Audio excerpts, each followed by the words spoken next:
Assalamualaikum warahmatullahi wabarakatuh. Assalamualaikum warahmatullahi wabarakatuh. Alhamdulillah, alhamdulillahilladzi ja'ala Ramadan shahran wasi'an wa sallallahu ala nabiyyina Muhammadin wa ala alihi wa sahbihi wasallam. Amma ba'du, yang terhormat Bapak Gubernur DPRD, yang kami hormati para guru lain Masjid Al-Siddiq, yang kami hormati para tokoh masyarakat, para ulama, para salafin, juga seluruh peserta itikaf, para muhibun di malam Idul Fitri ini. Alhamdulillah, alhamdulillah atas semua nikmat yang telah Allah berikan kepada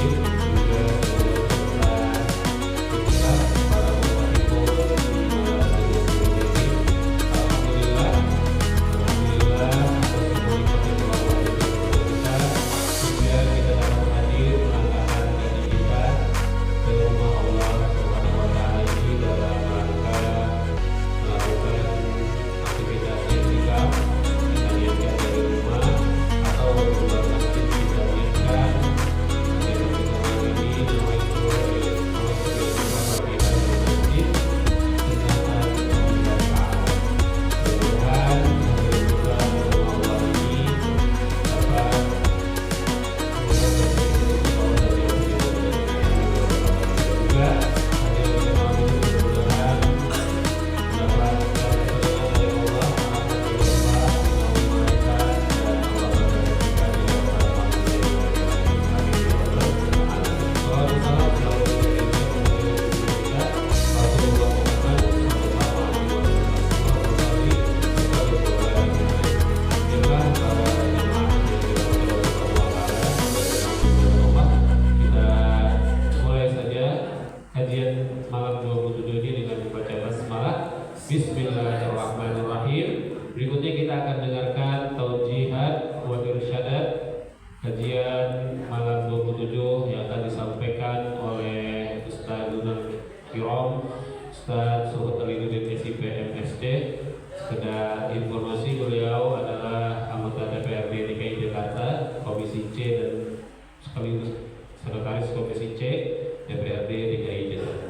Kita bersama-sama akan mendengarkan taujih dari beliau. Untuk itu kepada Al-Mukarram Ustadz Suhud Alinuddin kita persilahkan. Falyatafadhal mashkura.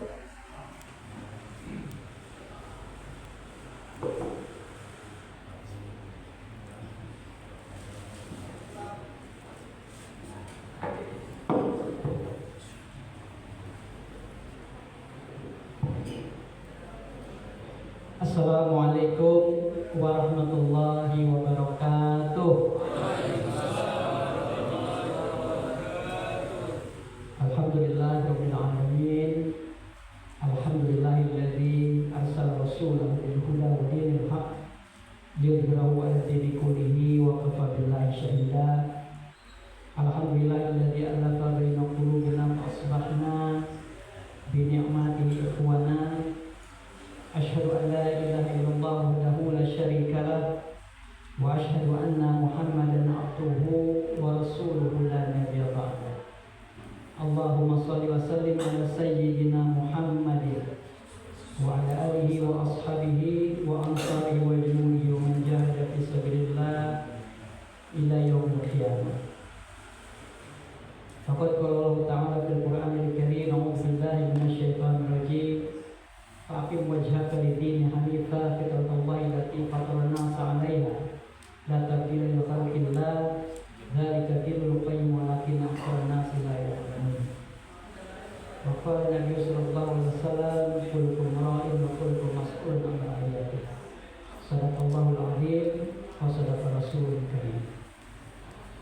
Ma'asyiral muslimin rahimakumullah, hadirin peserta itikaf Masjid Al-Siddiq yang dirahmati oleh Allah Subhanahu wa Ta'ala.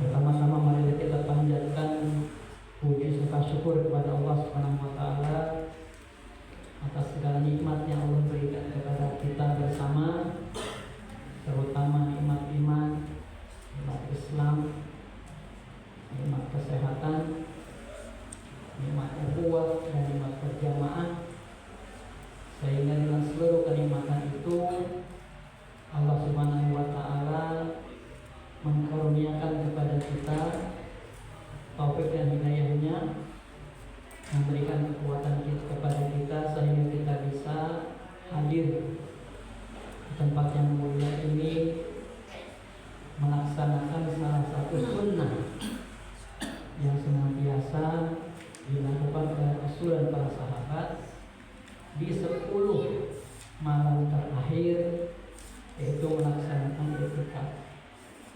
Walaupun i'tikaf kita tidak persis sama, ya.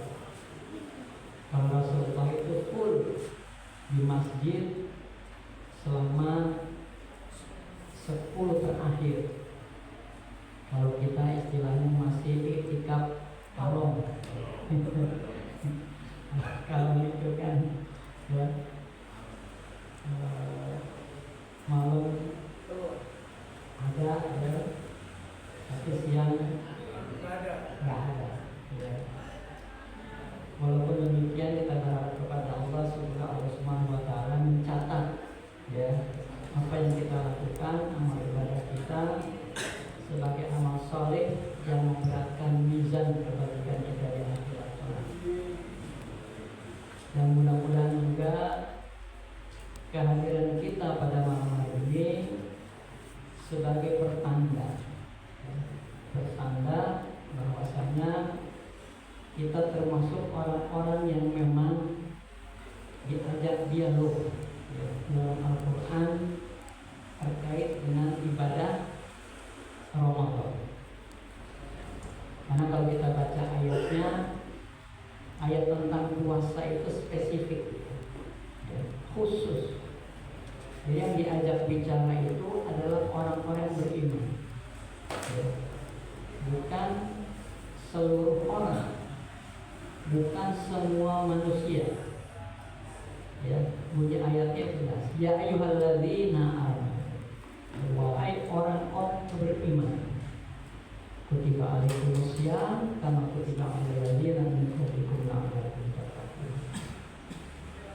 Jadi diajak bicara oleh Allah Subhanahu wa taala terkait dengan pelaksanaan ibadah Ramadan adalah orang-orang beriman.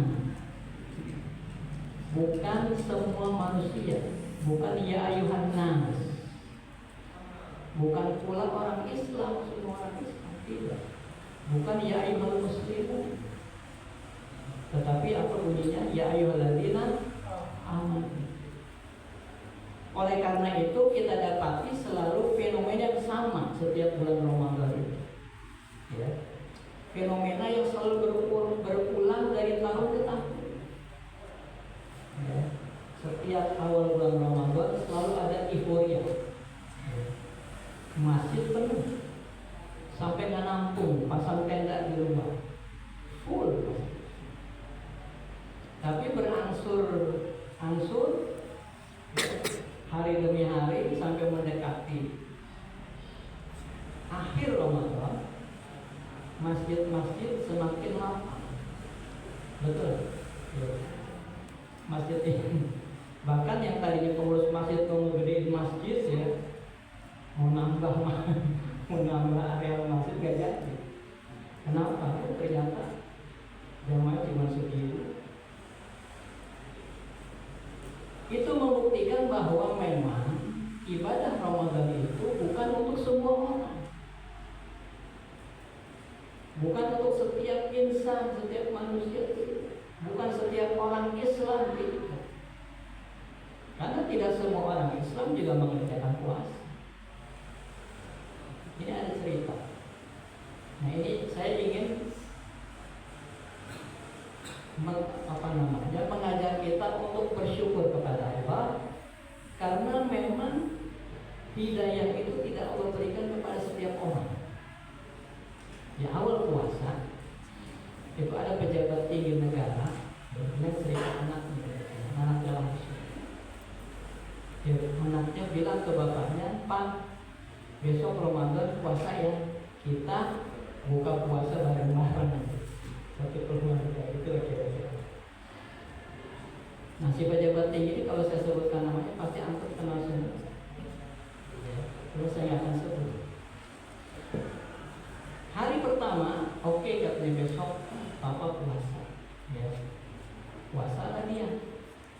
Ternyata cuma kuat sampai jam 12 siang. Setengah hari, persis kayak anak TK gitu. Ya. Jam 12 nggak kuat. Udah, saya makan dulu. Udah batal kan hari pertama puasa. Nah, hari kedua dia mau puasa lagi. Bukannya tambah naik, tambah turun Pak. Jam 10 udah nggak kuat ya. Aduh Bapak nggak kuat katanya. Udah makan. Jam 10 udah makan. Ya. Ini cerita anaknya. Hari ketiga tambah parah. Ya. Oke, besok puasa lah katanya. Hari ketiga jam 8 udah minum kopi. Asam lambung apapun. Jadi Bismillahirrahmanirrahim. Apakah beliau itu tidak kuat berpuasa? Fisiknya tidak kuat. Normal kok. Ya, tidak ada urusan kantor semangat. Rapat sampai malam. Ya. Tapi untuk menahan, menjalankan syariat tidak bisa. Ya, kenapa kira-kira? Faktornya cuma satu. Dia tidak ditanamkan hidayah oleh Allah Subhanahu wa taala untuk melaksanakan ibadah saum. Sehingga seberapapun tingginya jabatan dia, sekuat apapun fisik dia, itu tidak akan bisa dilakukan. Kenapa? Allah tidak tanamkan hidayah kepada dia. Makanya kita ibadillah harus bersyukur kepada Allah karena kita termasuk orang-orang yang tanamkan hidayah, sehingga kita mampu melaksanakan saum. Ya, kelihatannya gampang. Ya, orang yang bukan Islam aja banyak yang puasa. Ya, nggak makan tapi minum. Gue lagi nggak makan tapi minum. Karena puasa ini diyakini oleh banyak orang, oleh banyak kalangan bermanfaat untuk kesehatan. Ya. Orang yang punya sakit kanker kalau rajin saum, insya Allah kankernya itu bisa hilang. Karena panas tubuh kita itu akan membakar sel-sel kanker. Ya. Ada anak, ya, ada yang kawan saya itu penglihatannya udah hampir nggak bisa melihat. Ya. Ikhtiar terakhir dia adalah saum. Ya. Saum Daud. Jadi kadang-kadang kita akan tiba-tiba penglihatan hilang. Glaukoma atau apa itu. Dia saum, alhamdulillah itu. Yang tadinya buram sama sekali dia laksanakan itu, ya terlepas dari niatnya apa, tapi perlahan-lahan dia bisa melihat.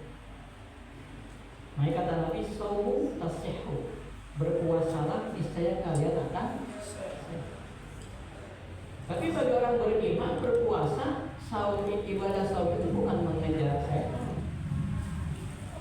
Kita melaksanakan perintah Allah Subhanahu wa taala. Untuk apa? Dalam rangka sebagaimana yang disebutkan dalam ayat terkait saum, la'allakum tattaqun, supaya kalian menjadi takwa. Jadi kita melaksanakan saum ini Bismillahirrahmanirrahim karena memang taufik dan hidayah Allah Subhanahu wa taala. Ini yang penting kita garis bawahi. Kalau bukan karena taufik dan hidayah Allah, kasih sayang Allah Subhanahu wa taala, nggak akan mampu gitu. Nggak akan bisa. Nah, sehingga patut kita syukuri karena Allah Subhanahu wa taala memilih kita. Ya. Memilih kita termasuk orang-orang yang melaksanakan saum. Nah, ini yang penting harus kita garis bawahi. terkait euforia Ramadan karena dia bulan mulia, semua orang mendapatkan kebaikan. Ya, bahkan omset terbesar orang-orang kafir itu, ya, yang punya toko, yang punya usaha, itu bulan Ramadan. Makanya mereka berharap-harap setiap bulan Ramadan, sama seperti hadis tentang daik itu. Hadis tentang yang mengetahui kemuliaan Ramadan. Berharap setiap bulan adalah Ramadan. Buat Ustaz kan ada ceramah subuh, ada ceramah zuhur, ada Ustaz Harbino, ya tarawih aja 2 kali Ustaz Harbino. Ya, sholat dulu, terus ceramah dulu baru sholat. Kalau Jumat gak bisa Ustaz Harbino, ya, gak bisa kayak tarawih. Nah, tarawih kan bisa calling pengurusnya. Sudah sholat dulu, nanti saya ceramahnya habis sholat. Atau saya ceramah dulu, ya. Nanti habis ceramah saya tinggal, karena saya ceramah di tempat yang lain, gitu. Bisa. Kalau Jumat nggak bisa sebenarnya. Nah, jadi khotifillah, ini harus yang penting harus kita garis bawahi sehingga kita betul-betul memaknai ibadah Ramadan ini semua dengan sebaik. Jadi yang pertama bahwasanya ibadah Ramadan itu khusus. Jadi fenomena setiap tahun, ya, bahwa masjid itu semakin melebar sementara jamaahnya semakin sedikit, itu hal yang biasa kalau kita lihat dari kacamata ayatnya. Karena memang tidak semua orang diajak bicara oleh Allah SWT. Tidak semua orang berkepentingan dengan Allah. Allah tidak berkepentingan dengan semua orang terkait ibadah sahur itu. Allah hanya berkepentingan kepada orang-orang beriman. Nah, ini yang penting harus kita garis bawahi.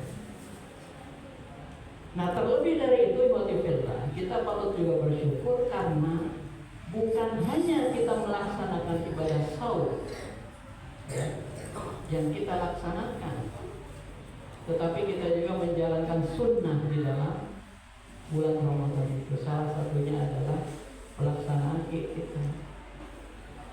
Tidak semua orang itu mau bisa melaksanakan iktikaf di masjid karena tidak gampang. Apalagi kalau kita menjalankan seperti sunnah Rasulullah. Gak kebayang buat para ekonom, ya, pimpinan negara kumpul semua di masjid 10 hari lah, kebayang. Rasulullah itu pemimpin negara, ya. Ketika bulan Ramadan dia ngendep lah, kalau orang Betawi bilang, di masjid. Lalu urusan negara bagaimana? Yang bisnis, urusan bisnisnya bagaimana? Karena kebayang buat orang-orang yang logikanya biasa itu, ya. Satu hari aja usaha ditinggal itu kan bisa repot buat orang yang bisnis, ya. Ini 10 hari full di dalam masjid beribadah kepada Allah. Itu hanya bisa dilakukan oleh memang orang-orang beriman. Nah, ini penting yang harus kita garis bawahi sehingga, ya, apa yang kita lakukan ini adalah sebuah karunia yang tidak ternilai dari Allah SWT. Nah, yang kedua melalui ibadah Ramadan ini, kalau kita cermati dari ujung ayatnya, la'allakum tattaqun, ya, supaya kita menjadi orang yang bertakwa. Artinya apa? Artinya output, ya, atau outcome dari ibadah Ramadan ini adalah Allah Subhanahu wa taala ingin menjadikan kita sebagai hamba yang paripurna. Karena kata Allah, inna akramakum indallahi atqakum. Sesungguhnya yang paling mulia di antara hamba-hamba kami adalah orang yang bertakwa. Ini misi yang sangat paripurna. Jadi tidak ada kemuliaan seorang hamba kecuali dia muttaqi. Nah, ini penting nanti karena dalam kaitan terkait dengan tugas dan fungsi kita sebagai insan, ya. Nah, jadi Allah Subhanahu wa taala ingin menjadikan kita sebagai hamba yang terbaik. Inna akramakum indallahi atqakum. Inna Allah la yanzuru ila suwarikum wa la asamikum. Walakin Allah yanzuru qulubikum. Allah tidak melihat rupa-rupa kalian. Allah tidak melihat pangkat dan kedudukan kalian. Yang Allah lihat adalah semata-mata ketakwaan yang ada di dalam hati kalian. Ya. Jadi ibadah Ramadan ini adalah ibadah yang memang bisa membentuk pribadi muttaqin. Ya, karena Ramadan ini sering disebut sebagai syahrul tarbiyah. Ya. Dan meliputi semua dimensi ibadahnya. Berbeda dengan ibadah-ibadah di luar Ramadan. Jadi kemungkinan orang itu untuk menjadi takwa, ya, dalam makna yang komprehensif itu bisa terjadi di bulan Ramadan. Karena di Ramadan itu tarbiyahnya menyeluruh, aspek ruhiyah di tarbiyah. Ya, bagaimana di bulan Ramadan sebulan penuh, ya, itu ruhiyah kita dilatih, dilembutkan melalui tilawah Al-Quran, melalui qiyamul Ramadan, melalui infak sedekah, melalui kegiatan-kegiatan ibadah-ibadah lain yang mendekatkan diri kita kepada Allah Subhanahu wa taala.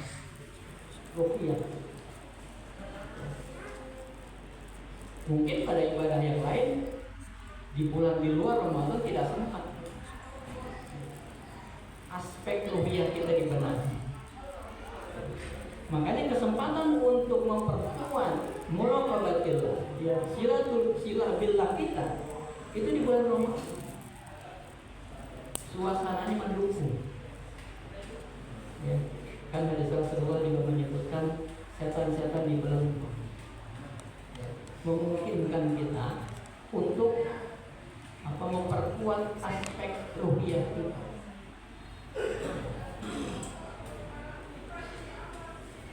Kemudian aspek fikri, pemikiran kita, mindset kita dibenahi di bulan Ramadan. Jujur kita, ya. Mana ada orang puasa, ya, nggak ada orang sendirian dia minum, ya, ada nggak? Ya. Kalau memang benar-benar dia beriman, mindsetnya dibenahi. Ya. Harusnya, ya, ketika bulan Ramadan itu, ya, mengubah banyak hal. Jadi fikrah kita dibenahi, cara berpikir kita dibenahi. Jadi bukan hanya aspek mentalitas, tetapi juga pemikiran dibangun, ya, kejujuran, ya, kedisiplinan. Nggak mau kita sebelum azan melakukan disiplin. Ya. Kemudian aspek jasadiyah, fisik kita dilatih oleh Allah Subhanahu wa taala, dikembalikan fisik kita itu melalui pelaksanaan saum. Kata Nabi, saum nasib. Ya, jadi banyak orang juga yang puasa karena niat mau diet. Ada, ya, sekalian keagamaan.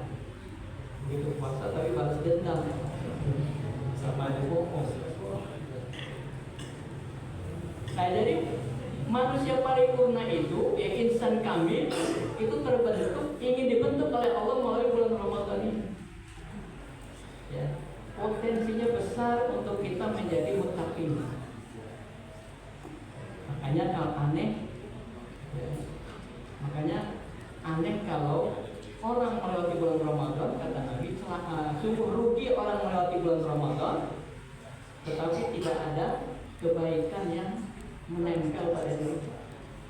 Dan celaka, kata Nabi, orang yang mau disapa oleh bulan Ramadan, didatangi oleh bulan Ramadan, tetapi tidak ada kebaikan pada dirinya, tidak ada perubahan. Nah, jadi output dari perasaan Ramadan ini adalah ingin menjadikan kita sebagai makhluk paripurna, insan muttaqin, la'allakum tattaqun. Nah, itu adalah jadi orang yang muttaqin inilah yang nanti kelak akan bisa mengemban amanah penciptaan manusia. Karena Allah Subhanahu wa taala menjadikan kita ini punya tujuan. Tidak semata-mata Allah jadikan. Apa hasibtum annama khalaqnakum abada wa annakum ilaina la turja'un. Apakah kalian mengira aku ciptakan kalian secara main-main saja dan kalian tidak dikembalikan kepada-Nya? Jadi misi Ramadan ini adalah menjadikan kita muttaqin dalam rangka apa? Dalam rangka supaya kita bisa menjalankan tugas tupoksi kita sebagai insan. Apa tugas kita? Ada dua. Yang pertama wazifatul ibadah. Wa ma khalaqtul jinna wal insa illa liya'budun. Dan tidaklah aku ciptakan jin dan manusia kecuali untuk beribadah. Ya ayyuhan nasu ubudu rabbakum alladzi khalaqakum walladzina min qablikum la'allakum tattaqun. Sama ujung dalam kata. Jadi orang yang ibadah, orang yang muttaqin itu ya, orang ibadah akan mencapai derajat takwa sebagai insan yang paripurna, yang bisa menjalankan misi yang pertama. Kemudian yang kedua, misi lainnya yang sering dilupakan. Sebagaimana Allah katakan di dalam Al-Baqarah. Wa idz qala rabbuka lil malaikati inni ja'ilun fil ardi khalifah. Qalu ataj'alu fiha may yufsidu fiha wa yasfiku dima wa nahnu nusabbihu bihamdika wa nuqaddisu. Qala inni a'lamu ma la ta'lamun. Nah, fungsi yang kedua ini yang sering kita lupakan, yang sering umat Islam itu abaikan, bahwa ada tugas yang kedua selain ibadah, yaitu menjadi khalifah fil ardh, tugas kepemimpinan. Yes. Mungkin saya akan tekankan pada aspek ini. Yes. Jadi tugas kepemimpinan itu hanya bisa diemban secara baik oleh orang-orang muttaqin. Yes. Yes. Karena kata Allah di dalam surat walaqad katabna fiz zabur min ba'di dzikri annal arda yarithuha ibadiyas salihin. Ya, sungguh telah tertulis pada Zabur bahwasanya bumi ini akan diwariskan kepada orang-orang saleh. Jadi kepemimpinan itu itu haknya orang beriman. Haknya orang beriman. Cuma pada kenyataannya ya, yang berkuasa di bumi ini orang-orang yang tidak jelas, orang-orang yang serakah, orang-orang yang zalim, orang-orang yang fasik. Kenapa? Karena kita mungkin tidak memahami tentang tupoksi kita. Kita hanya memahami tugas kita hanya ibadah saja. Dulu Ustaz Zaidul MZ selalu pernah ceramah tentang orang tua yang gagal masuk surga. Jadi ada orang tua siap-siap masuk surga. Ketika akan masuk surga, stop oleh anaknya. Ya Allah, jangan masukkan orang tua ke dalam surga, karena selama di dunia dia tidak pernah mengajari aku ibadah kepada. Jadi orang tua itu sukses di dalam wazifatul ibadah, tetapi gagal dalam wazifah. Jadi aspek ini yang hilang dari kita. Ya. Padahal tugas ini menjadi bagian dari tanggung jawab kita nanti di akhirat kelak. Jadi nanti ketika kita meninggal, yang ditanya bukan hanya ibadah kita, tetapi apakah kita sudah menjalankan tupoksi kita sebagai hamba Allah, sebagai insan. Berpartisipasi kita tidak Berpartisipasi atau tidak kita di dalam dakwah? Berpartisipasi tidak kita di dalam jihad fisabilillah?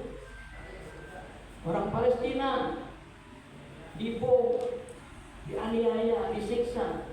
Apa yang kita lakukan? Apa yang sudah kita berikan? Apa pembelaan kita? Ditanya nanti. Ya, setelah sholat kita dicek benar, ya, puasa kita benar. Terus ditanya lagi, itu orang Palestina dibantai, antum ikut demo? Enggak lah. Jadi wazifatul ibadah, wazifatul tarikah itu harus kita tunaikan secara bersamaan. Karena itu akan ditanya oleh Allah SWT. Dan ini hilang dari kita. Ya. Saudara-saudara kita di Palestina itu berjuang menunaikan tugas itu ya, sampai sekarang, dari puasa-puasa dibom, ya, ribuan wafat syahid. Nah, jadi ikhwatifillah rahimahullah, orang beriman pun ada level-levelnya, sebagaimana Allah katakan dalam surat An-Nisa. Ini mukmin. Ya, a'udzubillahi minasyaitonir rajim. La yastawil qa'iduna minal mu'minin ghairu ulil dharari wal mujahiduna fi sabilillah bi amwalihim wa anfusihim. Ya. Jadi di ayat ini disebutkan mukmin. La yastawil qa'iduna minal mu'minin, tidak sama kata Allah. Orang-orang mukmin yang duduk ya, dengan ya, duduk tanpa ada kejelasan, tanpa ada alasan. Wal mujahiduna fi sabilillah bi amwalihim wa anfusihim, dibandingkan dengan orang-orang mujahidin yang berjihad fi sabilillah dengan harta dan jiwa mereka. Ya, fadallahu mujahidina bi amwalihim wa anfusihim ala fa'ina darajat. Dan Allah tinggikan ya, derajat orang-orang mujahidin itu dengan harta dan jiwa mereka atas orang-orang yang duduk. Jadi mukmin pun ya, ada yang duduk. Mukmin disebut itu. La yastawil qa'idun kata. Jadi sama juga mukmin yang saum puasa tapi dia tidak iktikaf gitu. Beda. Ya. Mukmin tapi dia duduk-duduk doang. Kagak jihad fisabilillah. Yang penting saya rajin sholat tepat waktu. Ya, soal Palestina mah nanti urusan orang-orang PKS saja yang rajin demo. Tidak sama. Ya. Jadi wajibillah rahimahullah, kita harus menjadikan ibadah Ramadan ini sebagai momentum kita untuk mengembalikan, meningkatkan kualitas ketakwaan kita. Dalam rangka apa? Dalam rangka menunaikan dua tugas tadi, ya, tugas ibadah kita dan tugas khalifah. Dan masing-masing kita akan ditanya. Kullukum ra'in, setiap kalian ada pemimpin dan setiap pemimpin akan diminta pertanggungjawaban. Kullukum ra'in wa kullukum mas'ulun an ra'iyatihi. Setiap kalian pemimpin dan setiap pemimpin akan ditanya tentang kepemimpinan. Nah, jadi tugas kedua ini harus kita tunaikan, harus kita lakukan. Makanya belajar tentang kepemimpinan itu juga harus menjadi bagian dari pemahaman kita, sebagaimana kita memahami masalah-masalah ibadah umum. Karena itu menjadi bagian dari tugas kita yang harus kita tunaikan. Nah, cuma persoalannya memang persoalan ini banyak dihilangkan, banyak dimatikan. Ya, Sunapurgurunya dulu ya, mengatakan kalau orang Islam itu hanya sebatas ngaji, ya, baca Quran, tilawah, semata-mata itu biarkan saja, karena itu tidak berbahaya buat kita. Kalau dia sekedar ibadah sholat, dukung dia. bikin masjid yang banyak. Jangan sampai gitu kan. Yang harus dijaga adalah jangan sampai dia memahami tentang apa yang dia baca. Ketika dia ngaji, dia ngerti apa yang dia baca. Ketika dia sholat, dia ngerti apa yang dia baca. Itu yang harus dijaga. Jadi tidak berbahaya orang sholat. Orang pergi haji dulu zaman Belanda, Hindia Belanda disiapkan kapal-kapalnya. Ya kan? Orang pergi haji zaman dulu, zaman Hindia Belanda. Zaman Orde Baru, masjid dibangun. Betul nggak? Musabaqah tilawatil Quran ada. Ya, tapi yang harus dijaga adalah jangan sampai orang Islam ini memahami apa yang menjadi tanggung jawabnya. Kalau sudah begitu maka gelarnya macam-macam. Ya, kalau zaman Belanda dulu ekstremis. Zaman Orde Baru ada namanya komando jihad. Jadi kata-kata jihad itu dijelek-jelekan. Kemudian masuk ke zaman sekarang ke sini teroris. Ya, yang tegot, yang cibikan pakai baju muslim diidentikan dengan teroris. Jadi menciptakan trauma-trauma, menciptakan hal-hal yang negatif terhadap Islam. Intinya apa? Intinya menjaga agar supaya umat ini tidak memahami apa yang dilakukan, apa yang dibahas, tidak memahami tentang fungsinya. Ya, makanya ulama-ulama terdahulu itu menjadikan pesantren sebagai pusat pendidikan, ya, mendidik mereka. Makanya pesantren itu bukan hanya ngaji, ya, tapi belajar juga tentang bela diri. Kita dapat tahu kan? Dulu misi Islam di sini mana misi Islam? Ya, di tahu kan? Ya. Jadi dulu mengajarkan juga tentang kepemimpinan, bukan sekedar kemudian yang sifatnya otoritas. Nah, inilah barangkali bagi masyarakat ini rahimahullah hal yang penting untuk sama-sama kita pahami, sama-sama kita sadari, sehingga ibadah Ramadan ini betul-betul kita bisa resapi, kita bisa laksanakan dengan penuh iman dan ihtisaban. Karena kata Nabi, ya, rubba sha'imin laisa lahu min siyami illa al-ju'. Berapa banyak kata Nabi orang yang puasa tetapi yang dia dapat cuma lemes doang, lapar doang. Ya, wa rubba qa'imin laisa lahu min qiyamihi illa shalah. Dan berapa banyak orang tarawih yang Ramadan yang dia dapat cuma pegel. Ya. Ada yang sholatnya cepat. Ya, Al-Fatihah satu saya kurang ngikutin, aduh, encok. Ya. Cepet banget lah. Al-Fatihah satu nafas. Jadi berapa banyak saja. Jangan sampai kita termasuk orang-orang yang merugi dari ibadah Ramadan. Mudah-mudahan 10 terakhir ini Allah Subhanahu wa taala memberikan taufik dan hidayah kepada kita. Allah berikan kekuatan kepada kita untuk bisa menunaikan ibadah Ramadan ini dengan sebaik-baiknya. Sehingga kita menjadi orang yang muttaqin dan orang-orang yang diberikan taufik dan hidayah Allah memiliki kesadaran tentang tugas dan fungsi kita sebagai insan, sebagai hamba. Ini barangkali sebagai tazkirah, ya.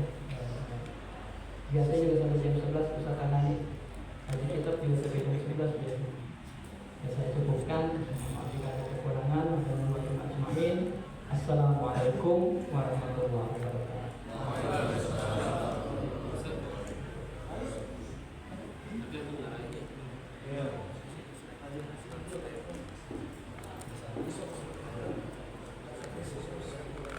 Alhamdulillah, syukur jazilan kepada Ustaz Zuna, Ustaz Sohor Kalimuddin SIPS MSN atas taujihnya. Ada tanya jawab saudara tadi?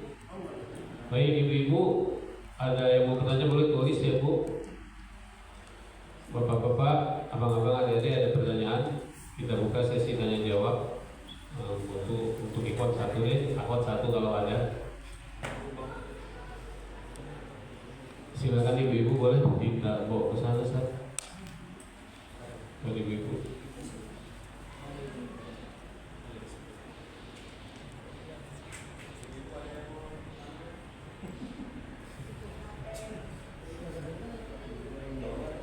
Nggak ada, Ustaz. Oh, tidak ada. Bapak-bapak ada yang bertanya tentang materi yang tadi disampaikan oleh Ustaz Bud? Tentang tugas utama kita ada dua, tugas wazifatul ibadah dan wazifatul khilafah. Itu materi beliau tadi tentang tugas utama kita secara pribadi juga secara sosial. Ada? Tidak ada? Ustaz Nur Rahman saya bertanya-tanya wajahnya nih. Boleh Ustaz? Ada pertanyaan ini kayaknya uji S3. Bismillahirrahmanirrahim. Tadi kewajiban kita terkait dengan wazifah